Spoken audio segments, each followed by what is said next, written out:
Hey YouTube, I'm Kenneth Ryan. I'm Linz Resop. And we're back with another exciting episode of Fanfiction Friday. We were originally trying to record something for Control Freaks, but it refused to be captured, and we rage quit Epic Battle Fantasy 3, so we're here now, doing this. Burr is right. And for some reason we're facing this direction, so the light. Shush. Shush, I'm working on it. But we are back. I never actually opened the fic.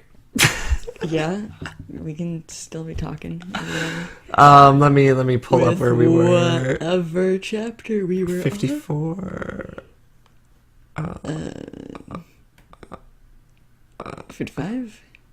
No, we reread that, I think. I remember the atmosphere drain because it was really stupid.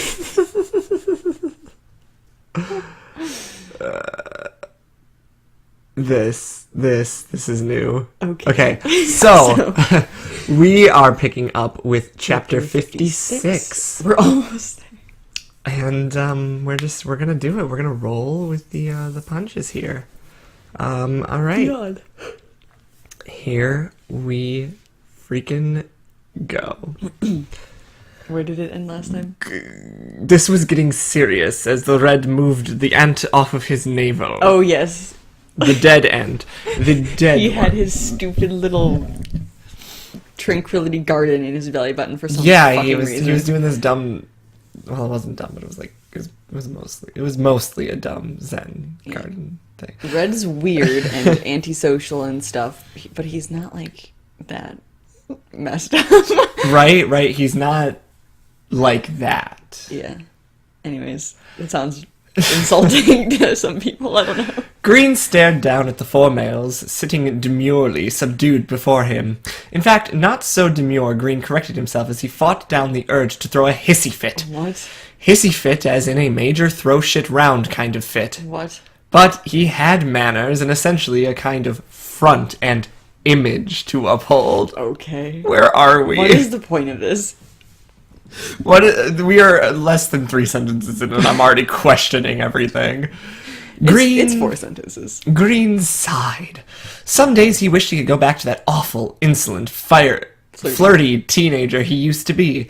The only reason he changed was because he met Red. In a sense, Red was the reason he was so uptight about everything. Why? But more than anything, he wanted to bring these boys up like his own children.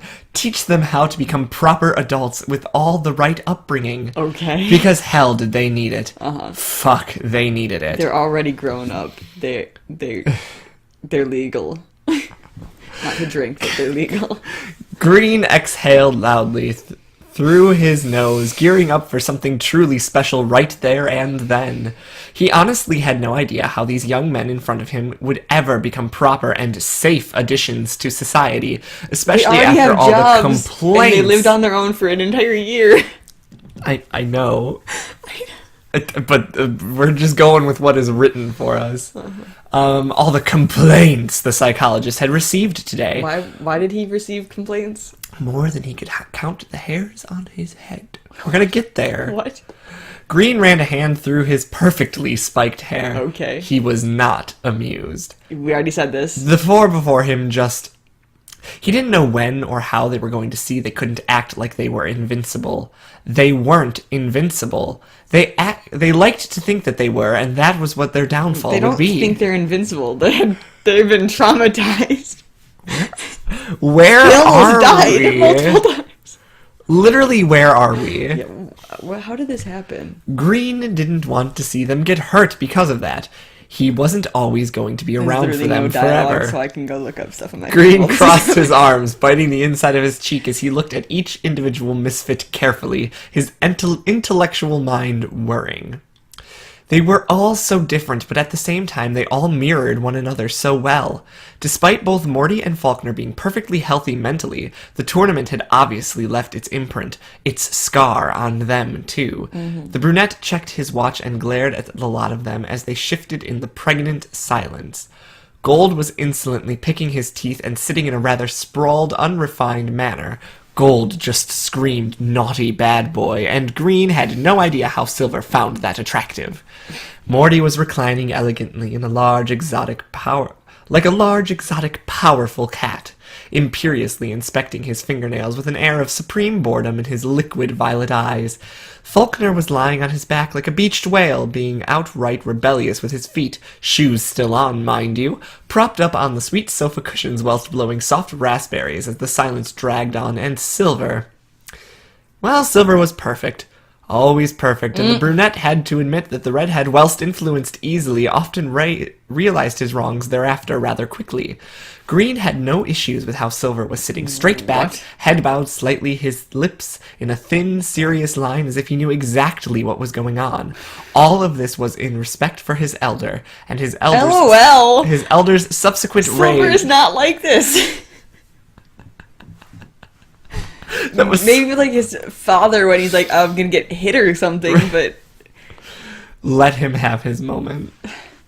Silver was perfect. Mary Sue. Yep. And his elder's subsequent rage that was slowly rolling off of the brunette psychologist in waves. Green pinched the bridge of his nose before taking a lengthy sip of water from the glass beside him on the table. Where to start? He glanced over at Red and instantly regretted doing so, as Red was a little ways off, plucking at his belly button for some strange reason and flicking whatever he found into the carpet. That was just gross. Pikachu was in a post-coital state of bliss. His catnip bag having split ages ago, yet did not prevent the after effects of the plant. That's not what post-coital means.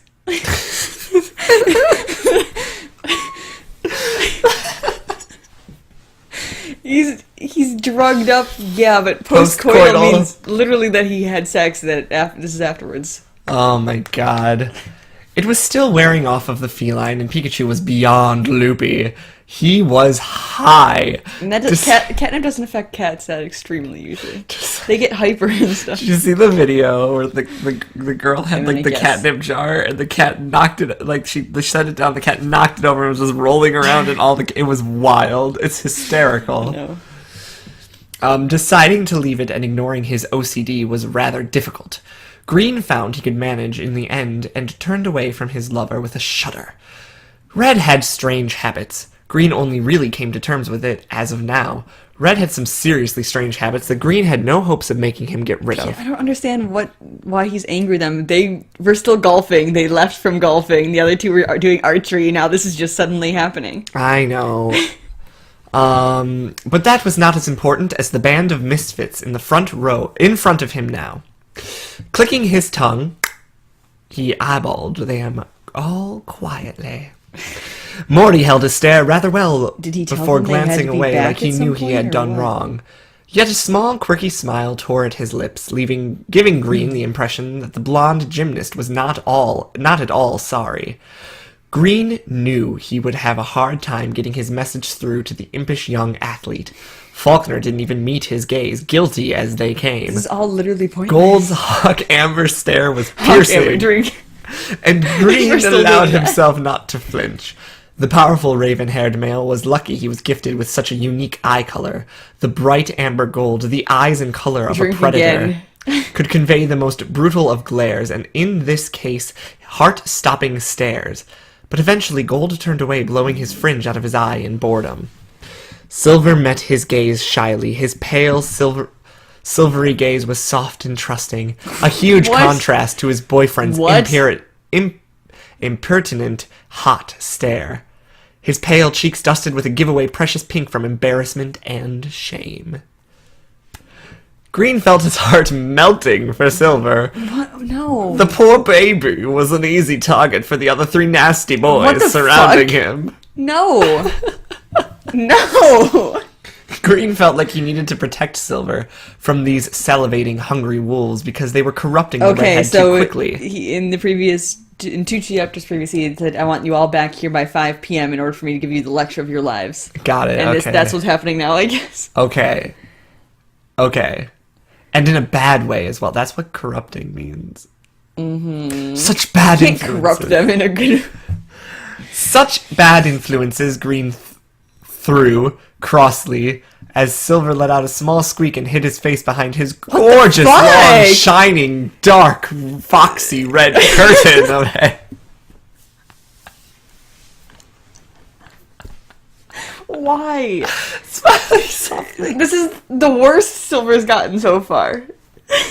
Throughout this He's entire thing. shy and blushing and hiding behind his hair and what? No! Silver doesn't act like this. Character growth. He's been kind of acting like this with Gold for a while now, Oh my which was God. terrible enough. But now he's acting like this with everyone. I know. Just in general. Lindsay, I know. I'm shy. It's all, With my innocent gaze, soft and trusting. it's so awful. It's so bad. What's going on? Woo!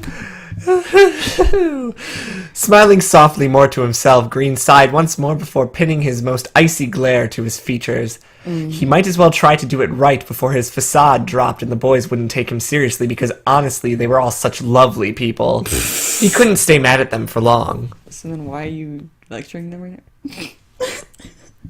That's art by KTX. I know. I haven't seen that before. I hope you're aware you have a line. Okay. I'm glad to see you all made it here on time. That is impressive, seeing as you, Gold, you're normally tardy. No, my voice is terrible. And Faulkner, you often don't give a shit about time. How does he know this? He barely knows Time this. isn't real, my guy. Yeah, Clockwork. Faulkner flinched at this, as if stung by the basic comment on his habits. It wasn't Stung. like he... I said stung, didn't I know, but I'm just stung. I? It's stung by the basic... Faulkner, you don't give a shit about time. Like a bee just stung you. You wound me. It wasn't like he was actively trying to be late. He just... Faulkner looked like he was contemplating as to why he was always late to things. Okay? Time is not real, my guy. Green continued, his voice quiet, yet held a certain kind of gravity that made you want to listen to what the psychologist wanted and had to say. I forget what that voice even was meant to sound like in the very beginning. Gale. I know, but I can't remember what Gale says. That's right. Put him in the comments. I don't know. Even Red, who normally showed no interest in such things, was listening intently, his scarlet eyes flickering with a smolder of curiosity. This is continued, his voice quiet. Morty, do not touch Faulkner until I finish this session! Ow. That doesn't actually hurt, but I can imagine it. Okay. Morty cringed back. His violet eyes narrowed with concentration and annoyance, as if he were only behaving so he could have the right to touch his boyfriend back. Green suppressed a smirk at this. Silver was looking at him owlishly, somewhat fearful of the dark rage emitting from his rather terrifying psychologist. So, Green is... He said, pretty much just said he's pretending to be still angry at this point, but there's still dark rage emitting from him. He's not that good of an actor. Dark rage. Dark rage. Oh my god. You can feel his rage emanating from him. And And he's talking quietly, I guess. Green rolled his shoulder smoothly and addressed the redhead. I expected better from you. Rip. Literally rip. At this, it was as if something had snapped in Silver, and his eyes blazed to life with a glow of white fire. What, he's angry now or something? Apparently. But wouldn't that be shame instead of... I don't know. Apparently, this is shame, I guess, but it's blazing to life with white fire. I don't know. I don't know. Green had to admit saying ow, something like that, to the somewhat temperamental redhead was a bit cruel. All his childhood, Silver had expectations of him, that he needed to do better, and he was a disappointment. Yeah? Yeah, but he didn't care about disappointing his father because he hated him. Right? He was afraid of him, probably, but... Right? Green sighed. He couldn't help that, though. Silver just needed to get over his past issues now. Yeah. Wow, what a psychologist. Yeah. Get over it. This was why he was so anxious that the four in front of him learnt their lessons. I assume none of you went away today after your punishments and felt any remorse as you re-offended. Well, how did they re-offend? They were golfing and doing archery. I don't understand. They weren't even with their boyfriends. They weren't getting drunk. They weren't playing truth or dare / have orgy / Look. This isn't they're not reoffending. Look, let them just say the things they want to say. Green stood over, then, slowly building up his fury. Morty had the cheek to grin and elbowed Gold, who shrugged him off. Green tugged out a piece of paper from his pocket and waved it at the two, who were snickering and tying Falconer's, who was now dozing off, shoelaces together. "Do you know what this is?" Green hissed, his verdant eyes narrowed, and Gold snorted, his golden eyes alight with humor. Drink twice. "Piece of paper." Green almost kicked him, but Red beat him to it and threw a sofa cushion at the raven-haired male. I guess what's happening later. Gold snorted as he tossed the cushion back to Red, who eyed him up quietly. "That's incredibly funny, Gold. No, this is the bill for all the things and places you wrecked today." So they're apparently going around ruining things, I guess. Oh my god. Gold held his hands up in defense, looking surprised before pointing at Morty. "Hey, that wasn't me at all. That was Morty. He uprooted the plant first, then chased me with it." "Don't blame it on others," Green growled, crushing the flimsy paper in his fist. Rage. Gold really irritated him sometimes. Gold rubbed his forehead tiredly before kicking Morty in the side. "Dude, you fucking uprooted that damn tree." "It was fake! I hate fake vegetation!" What? Morty replied with a sniff, and Gold gaped at him. Before gesturing wildly to the blonde with his hands as if telling Green that this could not be acceptable. It wasn't acceptable. You couldn't hate on fake plants. Sure you can, but... You can't just rage quit on fake plants, bro. When did Gold start talking like that? A couple chapters ago, he said he's been saying bro a lot recently. For some reason. But he's also super intelligent suddenly talking about things, I don't know. Gold said quietly to Morty. Faulkner was giggling now, and Silver shushed him hurriedly with his hands, covering the navy-haired archer's mouth hastily. Silver squealed loudly when Faulkner licked his palms instead. Green sent the two smaller boys a glare, and they shut up and began to tap his foot impatiently as he watched the blonde and hawk-eyed male sort it out between themselves as to who was responsible for the demolition of the mini putt course. Morty was still adamant on his discrimination towards fake flora. "I think the people who thought they needed to put fake greenery into a perfectly natural golf course need to be shot." "Dude, that still doesn't justify why you just ripped it out of the ground and chased me through the hotel lobby with it." Gold cried out, fully pissed off now that Morty was refusing to acknowledge his wrongs. Morty shrugged, still not really interested over the issue of nearly killing Gold with a fake potted tree. What? If it was potted, he didn't rip it out of the ground. I know. Green looked at the next thing on the list. "I also received a complaint that not only did you leave that fake plant in the main swimming pool, but you also drove a golf buggy into the ladies' changing room." What? Oh my Green bit out, and Gold blinked and pointed at Morty, who punched him hard on the shoulder. What was that? Who's saying this? This is Morty. "Fuck you, man! That was totally you!" Gold rubbed his shoulder awkwardly. "You were giving me the directions." "No?" Yeah, I remember you getting pissy when I didn't take the shortcut through the car park and tried to drive. And when we ended up crashing through the beach changing rooms, saw more than I wanted to. Why the fuck did it have to be a girl's changing room? I swear I was going to die from the fumes, because girls wear so much perfume and Even when they're swimming. I guess. Gold stuck his tongue out as he recalled the obnoxious fermentation of various spray deodorants raping his nostrils. Morty sighed. "Fine, I'll admit to that, but it was your fault that you and me actually got your nose raped." Why do they use rape so often recently? No!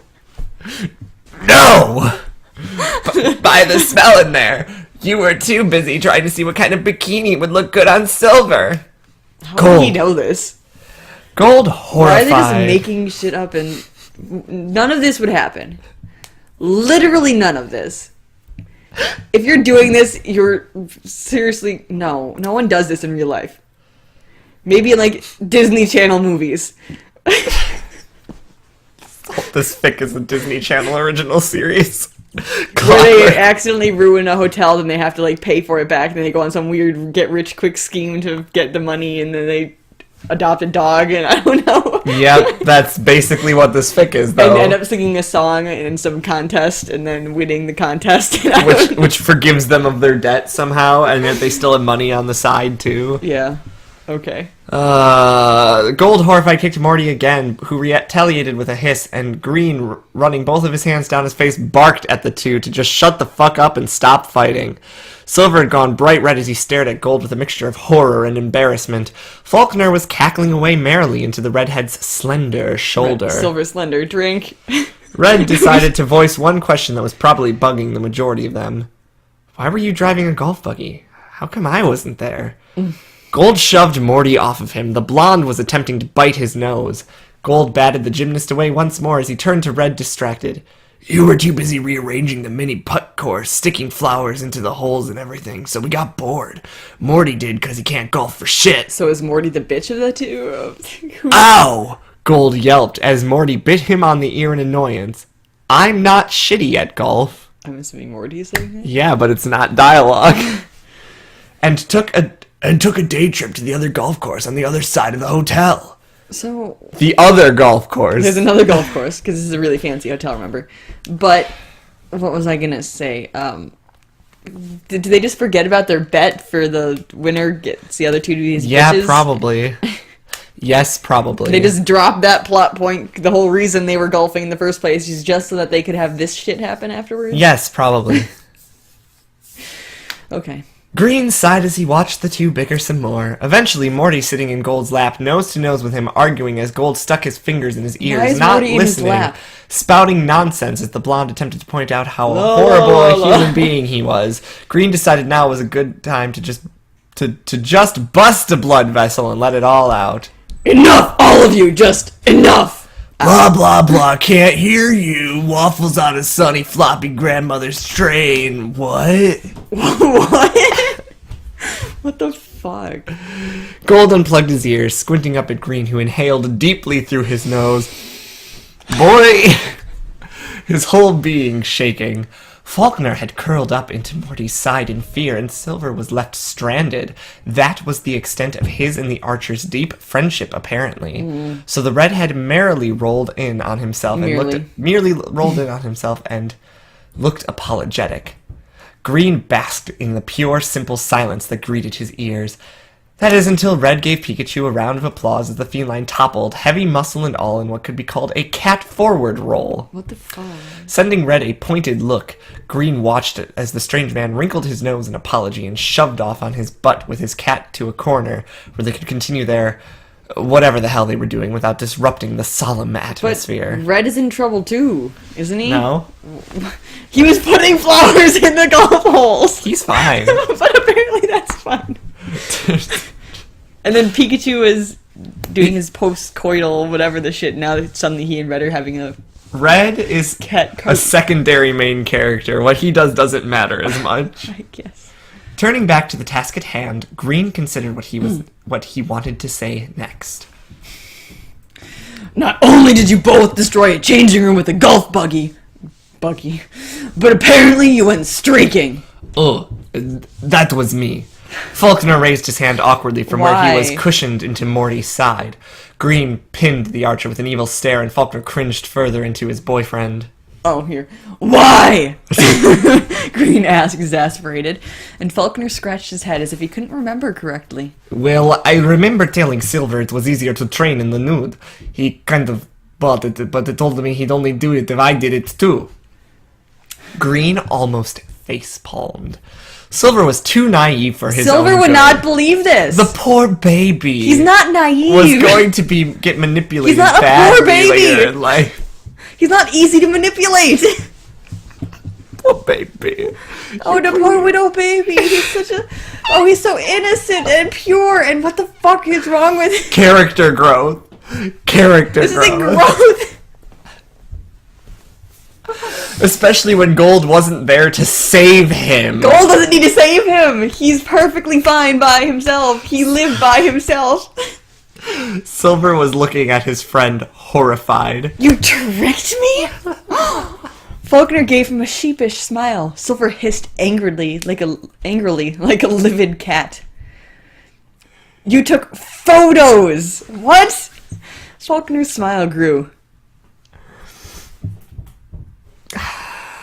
This is... I know, but I'm just having a moment. Silver wouldn't let him take naked photos of him training archery. You wouldn't train archery in the nude. No one would believe that. Literally no one. Our poor little baby Silva did. He's so fucking stupid then. You're telling me! God, you're telling me. Yep, Instagram, baby. Silver groaned and Gold perked up, pulling out his phone with a smirk. I've been Naked saying the F photos word of a lot more Silver. recently whenever we read this. I don't Where? really say it. What's your Instagram? Faulkner leered at Gold. You have to apologize to Mort first before I give you any pics. Mort. And why is he apologizing to Morty? Because I don't know. He's blaming him for this stuff. Yeah, probably. And also, how does he not already know his Instagram? Find it through Facebook. Gold flip. Maybe they're blocked on Facebook. If they're not. Okay. Gold flipped him off, and Green felt like his authority was slipping badly. He just couldn't control them. He would use Red to gain that authority back, but he wanted to do this by himself. Green could never understand why no one took him seriously when he was mad. They were all afraid of him 5 seconds ago. Green wondered if it was because he was so nice to everyone, he just... Green sat down at the dining room table with a sad sigh, feeling totally drained. He couldn't do this. They just wouldn't understand. At all. None of them. Green wanted them to, though. He wanted what it felt like. He knew what it felt like to be at the peak of health, strength, and pumped up on life. It felt amazing. Great, Green, you are like 25. Enthralling, and it was like you were standing, owning the fucking world. Green had been through that and was glad he had been pulled down a peg by a man called Red Pallet. How does Red bring you down to earth? Red is in the fucking stratosphere. Right? But yeah, I say the F word a lot when we're reading Clockwork, and I really don't use it. I know. I get very angry at this fic.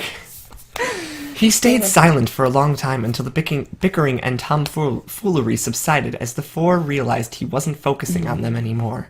Gold was actually looking concerned now. Faulkner had the grace to look guilty, Morty had a poker face, and Silver was creeping over quietly to check if the therapist was feeling all right. Green? Silver whispered, his voice low, as if he didn't want to spook some flighty, skittish animal. They're all freaking animals all the time. Green slowly met Silver's worried gaze and raised his eyebrows slowly. Silver cocked his head to one side. Green? Why is he saying his name again? Green said nothing and watched the red head fidget under his calm, emerald stare. Silver blinked a few times before glancing over at his shoulder. I guess. Where Faulkner mouthed something to him. Silver turned back to him. Red was looking now. Green ignored the strangely pressurizing stare of Red. Say something, please? Silver asked, unsure, and Green took his time, allowing himself a slow slip from his glass of water before uncrossing his legs. Now do you get it? What? Why? I'm just staring off into space. Green, say something. Now do you get it? Do you understand what you've done? The sins you have committed. Because you made me sit me silent for like a minute. Oh my god. He asked the four quietly, and Gold looked at him quizzically. Green laughed softly. I know you all feel like everything you do won't have consequences.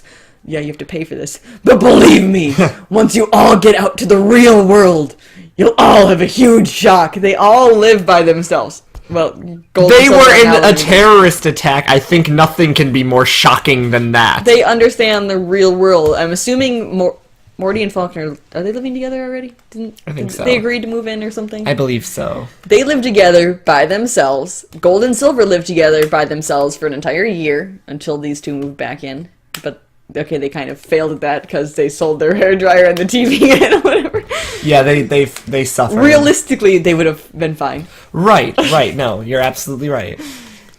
But it's like they have jobs that they somehow kept even though they were late all the time. Yeah. But Yep. Green and Red don't know that, I don't think. Green and red don't need to know that, and that's fine. Yeah, because they're fine. Yeah, yeah. But it's like, real world consequences that you won't be able to survive in the real world. They're already surviving. Right, the real they're world. already doing fine, so Yeah. I don't see what the problem is. Gold laughed. Hard, and it wasn't a kind sound either. Green thinned his lips, pissed. Gold sobered quickly, though, before pinning his psychologist with a serious look. His voice betrayed no hint of fooling around. His voice was surprisingly mature.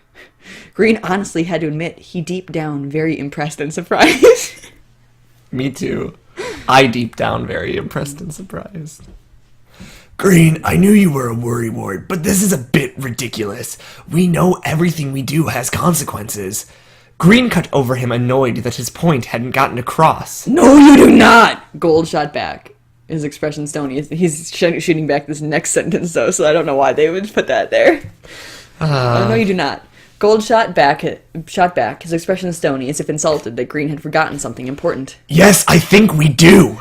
Well, then maybe act like it, you asshole!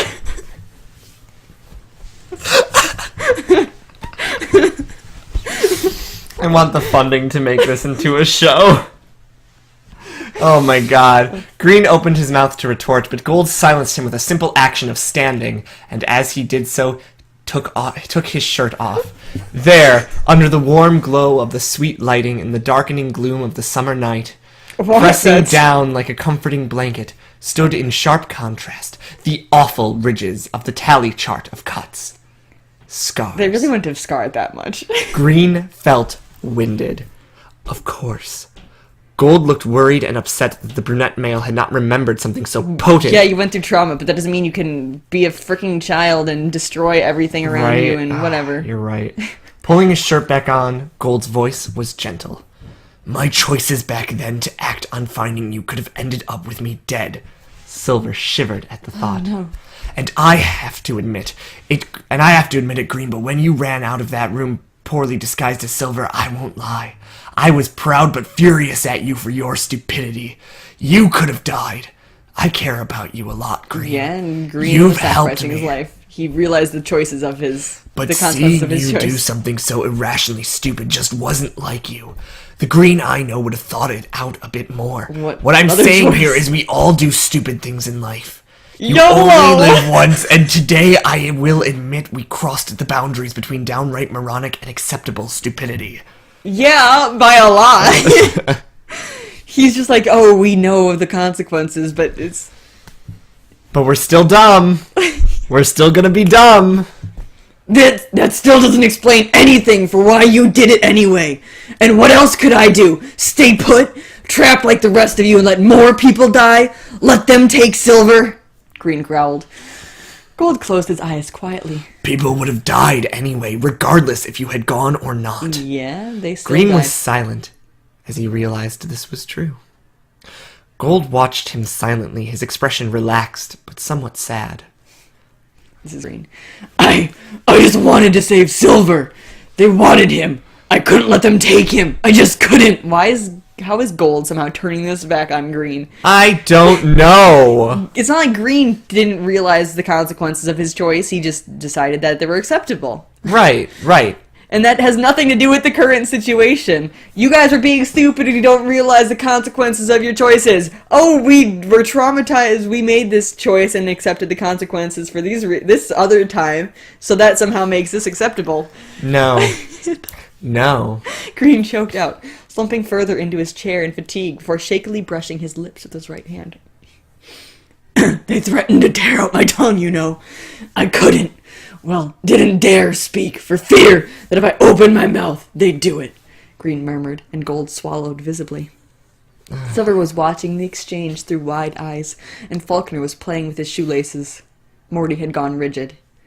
Red was prowling on the edge of the shadows, unsure if he should come forwards to comfort the brunette male. They fucked us all up, but we're okay, Gold said, his voice surprisingly strong, reverberating round the walls of the suite, amplifying its power. I was fucked up, Morty muttered, recalling how he had been put out of action with the shrapnel embedded deeply into his shoulder, cutting into his back. The blonde continued all the usual spunk, and fight in him was gone, and he was merely another vulnerable human being. I went through withdrawals after I woke up in hospital. Withdrawals? They told me I could never do another handstand, so I became angry. I was useless to my passion. But Faulkner was there for me. We made it together without anyone else. We're still battling it now, but we're getting there. Whilst I can't fully support my own weight on that side again, I'm glad I can still perform and train. Okay. Faulkner kissed Morty gently on the cheek sweetly before turning to Green. Yes, you got hurt, but that doesn't mean you can be stupid, right? I still see dead people. Dead people. I still see dead people in my dreams sometimes. They were bad people, yes, but all those people I still actively killed. I also went through a phase of anorexia. What? I went through a phase of anorexia. Anorexia is a serious thing. It is not a phase. Mom. I went through a phase of anorexia. Oh my god. What? Silver cried out, turning to look at his friend, fully alert and near hysterical at the news. Faulkner waved his hands calmingly in the redhead's direction. It was a phase, Silver, don't worry. I'm a healthy weight now and I go for checkups regularly. But Morty and I were so damaged after getting out of that nightmare. And we understand what you say to us, Green. We're sorry for causing you stress and being general immature boys. Green had to admit his holding session. He never thought it would turn out to be a therapy session where they revealed their hurts. The hurts that still stung from when they were first created all up till the present. You've been doing therapy. But he felt like it was good to do this. Perhaps this is what they needed. More than a simple shouting match filled with testosterone and aggression. It wasn't a shouting match. He felt his heart contract painfully with compassion and love for those... He's having a heart attack for these boys. He loved so dearly with all his heart. He could see each vulnerability naked on their faces. Red emerged. I was a coward. Green, startled, looked at his lover. I'm sorry, Green. Why? Green asked, mystified, and Red dipped his head shyly, feeling small. Now everyone was focusing on him. I didn't keep your promise. You made me promise to look after gold and silver. I ran away on the same night to Mount Silver when you were taken away. Green stared at his feet. Why is this really being freaking... Why there? You already know why there. Literally, we all know why there. We've established why there. I felt safe up there. I felt like I could run away from my problems and everything. No one to find me, hurt me because I am their enemy. No one to intrude on us. Pikachu hated it at first, but he learned to live with it. He learned to live with it. He became a fucking killing machine cat demon thing.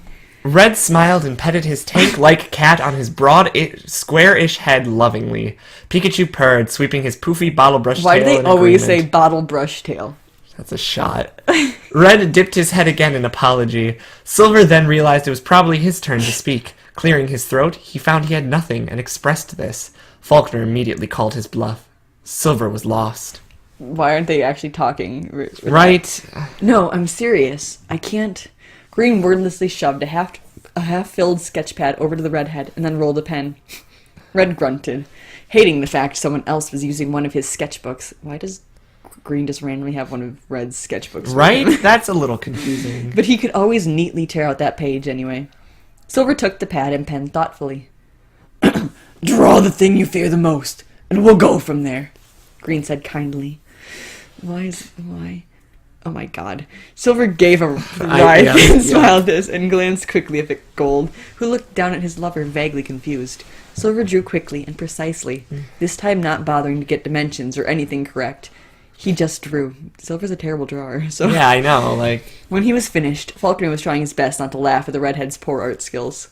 Silver turned it this way and that, as if he too was also trying to figure out what it was before tearing out the page and scrunching it up. Green heard Red whimper next to him. Did this author watch our depressed author Angel short story? Because that's how that opens. With the sound wasn't recorded, so you put like fake tearing noises. Yep. I mean, you'd put one thing that you Same recorded tearing over and over.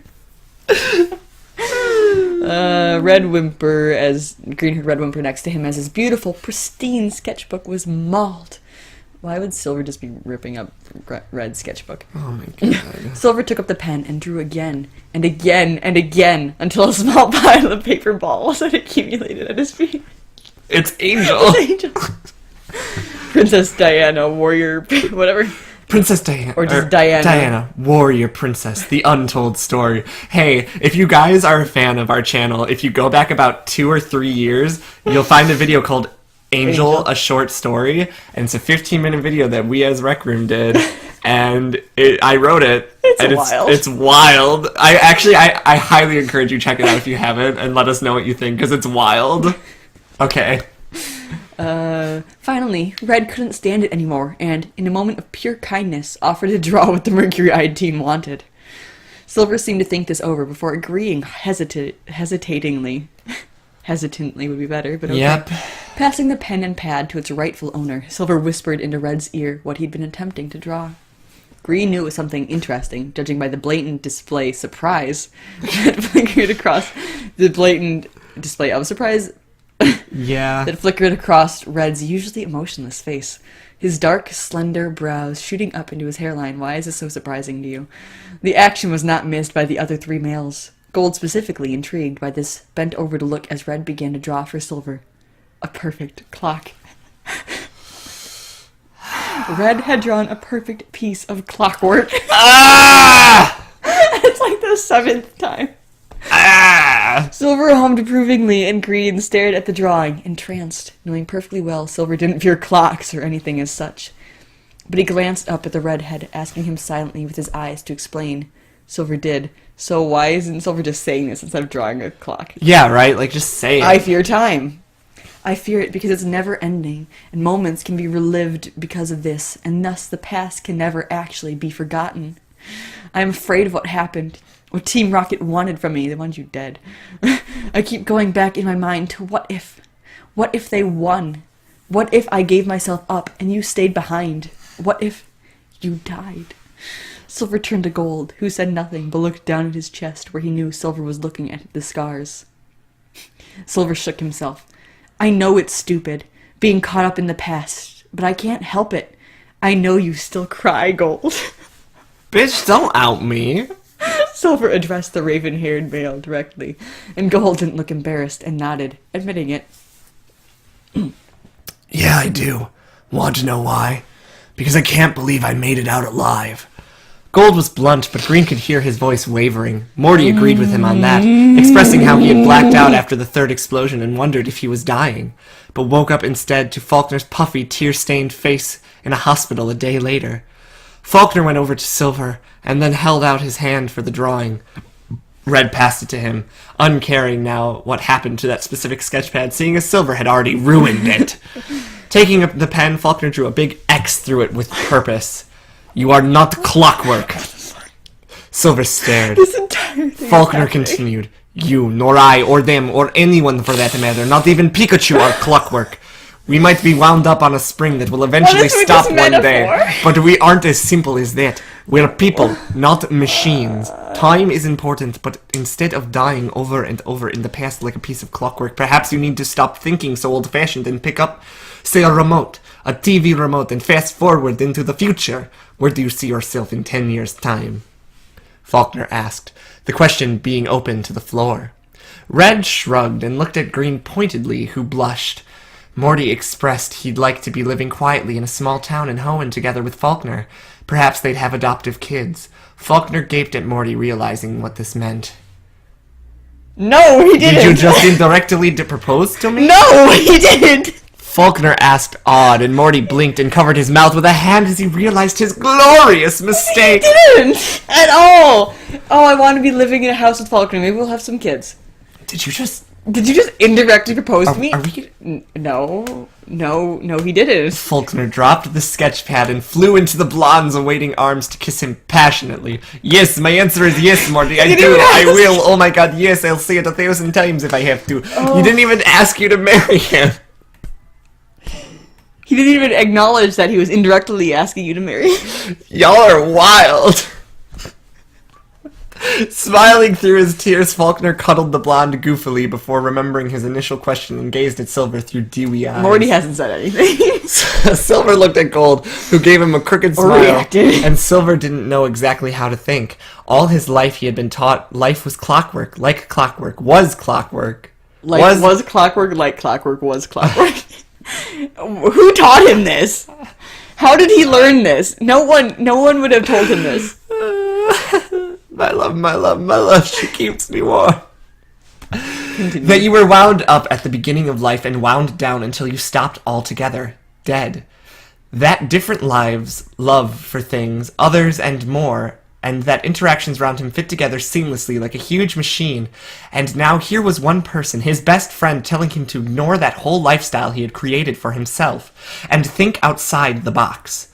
Silver contemplated this. He desperately wanted to let go of the past. He really did. So he contemplated his options and glanced at the hawk-eyed male nearby. I need some time to think about that. All my life, it's been so, as much as I hate to admit it, so cookie-cut. You were raised in a gang with abusive parents. Cookie-cutter. And then you escaped and lived, like, by yourself and, like, tried to kill yourself bi-weekly. He's living the This is a cookie-cutter life. The cookie-cutter lifestyle. So cookie-cut. I can't answer what I'd be doing in 10 years' time because it's so hard for me to fast forward into the future. Sorry. If it's okay, may I leave to go think about it? I want some time alone. What the fuck is happening here? I'm so lost. I don't understand. I am so very lost. Silver sent his navy-haired friend an apologetic smile, and Faulkner waved him off flippantly in a manner that suggested ironically he had all the time he wanted to think about it. How is that ironic? I don't know. Oh, whatever. This author doesn't know how to use irony. Standing and walking over the green, Silver knelt and pulled the psychologist into a tight hug. Thanks. Sorry for being an embarrassment and a little shit. Green patted Silver on the head gently. It's fine, honey. Don't stay out too late, okay? What? You're just letting him go? You're lecturing! Silver was naked, I guess, and Faulkner was naked. That's what they did. And they posted pictures on the internet of them naked. Yeah. Okay, but what? I don't understand. Silver nodded, and, stepping over to Gold, the mercury-eyed male pressed a fleeting quick kiss to the taller male's lips before darting off and out the door. Why is he running? Shutting it properly and neatly behind him. Why is he shutting the door behind him? I don't know. Faulkner looked at Gold, and Gold opened his mouth and closed it to stare at the front door after Silver, who had disappeared so quickly. Why? Does Silver kissing you surprise you? I'm with Silver. I cannot outright say what I'd be doing in 10 years' time because I can't see it. I just hope it's with him, though. Gold shrugged helplessly, and Faulkner sighed dramatically as he threaded his fingers through Morty's flyaway blonde hair. Don't tell me you need to think it over. Gold gave him a sheepish smile. Faulkner rolled his eyes in good humor. Sure then, you both obviously need to get over yourselves before you can say you want to get married to each other, I guess. They're too young. Yeah. Go meditate on your thoughts. You both still have clearly unfinished business with your traumas. Gold, shocked, stared at Faulkner, who winked knowingly, and Green chuckled at the exchange. The archer was impish as he winked again. This is Faulkner again. And then Gold and then Faulkner. Is it? I know you want to. Yeah, but I'll just go. Faulkner laughed, tossing a pair of flip-flops at the teen. Gold caught them, and Morty slapped Faulkner in annoyance on the butt gently. Oi! Those are my flip-flops! Oi! Oi, matey! Oops. Faulkner. Faulkner grinned as Gold left with a purpose. Pinching Morty on the cheek, the frisky archer was by the open door in a flash, taunting the blonde. Faulkner, giddy from his new official engagement, well, sort of, to Morty, beckoned him. Catch me if you can. Morty was on his feet in seconds, and Green couldn't believe how quickly that had escalated as all four boys were gone. Then again, boy will be boys. Green didn't. That expression is only used when boys do shitty things. Yeah, really. Green didn't want to keep them leashed forever, but it still They're astounded not him leashed that they had all just left, just like that. Red went and closed the sweet door with a huff. Pikachu was curled up on one side of the sofa like a big He's furry not licking cushion, his balls, what? sleeping soundly. Green scratched his head absent-mindedly. What originally had been his attempt to subdue them into fearing him and his authority had ended up into a gigantic field session instead. But Green had to admit he didn't much mind. Perhaps he wasn't made for anger. It wasn't in his blood, but he was glad they had revealed to one another such raw feelings, because that They're still gonna have to pay was the taking bill, them though. closer to healing properly without scars. Green felt a bit stupid, though, for thinking for 1 second those boys, no, those young men, didn't know the real world. In fact, in a single day, less than a day actually, they had all experienced the worst of the world, and more of it than anyone would normally have to face in a single lifetime. Red came over to nuzzle up against him comfortingly. Green put his arms around his tall, lanky frame silently. They stayed like that for a while before Red snorted softly and pulled back to kiss him on the nose. "I love you," Red said almost inaudibly as Green felt his heart stop, then start up again erratically, thudding wildly a mile a minute. It's kind of cute. He felt his cheeks flush bright magenta and his palms grow clammy from the blunt, yet so damn genuine declaration. Green felt his chest constrict as Red kissed him again, not on the nose, but on the lips. Warm and tasting of peppermint, Red pulled back to send Green a clear signal. One message with his eyes alone, and Green squirmed inwardly as he realized what Red wanted. Though he was no stranger when it came to sex, Green was a virgin in the sense Red was his first true male partner and a serious long-term relationship. Tugging the nervous emerald-eyed male close, Red focused on calming him down, petting his back in smooth, long strokes, murmuring nonsense, sweet nonetheless, into his ear. They probably meant nonsense again. And littering his neck and cheeks with feathery kisses. Green, in response, shyly slid his hands up Red's shirt to feel lean muscle before stopping in shock as he felt something that generally was not meant to be found on a person's abdomen. Red! Green feel like you wanted to know, and Red nuzzled him affectionately. "Ah, do you like my Zen garden?" Green cringed. Yes, cringe! We did it! Finish that entire Whatever that was, we did it. So we are so close. We have 57, 58, and 59. 3 more weeks of Clockwork, guys, and we're done. That's so exciting. Oh, I'm excited. Thank you guys so much for tuning in. If you liked the video, be sure to give it a like. Subscribe if you haven't already. We have awesome content that comes out every weekday. I expressed my thoughts this chapter. I don't need to. True. Do you have anything to say? Any closing thoughts? I don't know. No. Good. No. If you have a fic you'd like us to read, please leave it down below. And until next time, stay awesome, read more smut, and we will see you next week with Clockwork Chapter 57. Bye.